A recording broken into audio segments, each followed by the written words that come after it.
8 years ago, one woman made history by becoming the world's first woman to ever climb Mora Mora in Madagascar. Now, nearly a decade later, she's making history again. Danny New shows us how. Wait for it. Wait for it. Oh my gosh, Sasha. So you probably don't have a fear of heights, right?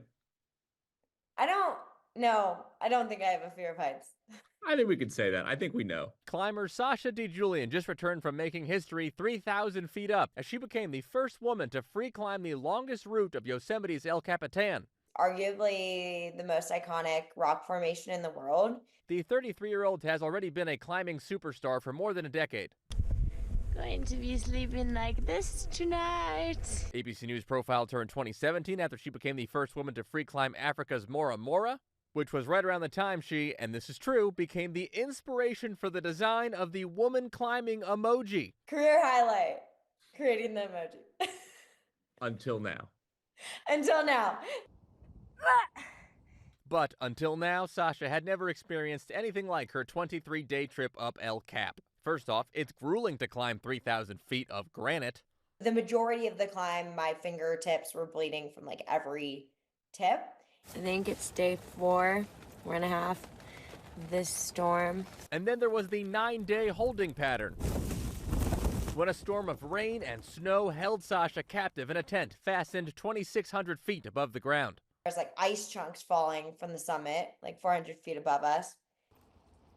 But once it cleared, Sasha got back to business. And after 23 days total, when she finally reached the summit and history, she had perhaps a surprising reaction.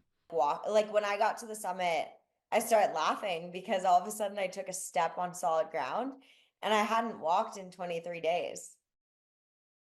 And once she got to the top, Sasha then had to hike all the way down, which after 3 weeks of not walking at all, she says made her way more sore than the actual climb. In New York, for ABC News, I'm Danny New. The dangers of social media for children is an issue raising concern around the world. Now, Australia is becoming the first to enforce strict rules for big tech companies. Lucas Tomlinson has details on the ban and what the U.S. is doing to keep children safe. With one law, we can protect Generation Alpha from being sucked into purgatory by predatory algorithms. Australia is set to become the first country to ban social media for those under the age of 16. Facebook, Snapchat, TikTok, and YouTube among the 10 companies that must take steps to remove the accounts of children or face up to $33 million in fines. On 10 December, there are going to be withdrawal symptoms. But I truly believe the short-term discomfort will be worth the long-term benefits. Starting this month, social media companies will need to report the number of accounts they have removed to the Australian E-Safety Commission. While Google says it is complying with the ban, the tech giant has also pushed back, saying in a statement, quote, "We have consistently said this rushed legislation misunderstands our platform, the way young Australians use it, and, most importantly, it does not fulfill its promise to make kids safer online." Regulation and cultural change take time, take patience. The U.S. is watching Australia closely. Nearly 20 new bills have recently been proposed in Congress aiming to protect children online. One of those also looks to enforce a similar age ban. Congress has been debating legislation in this space for years, and it's urgent to move forward now.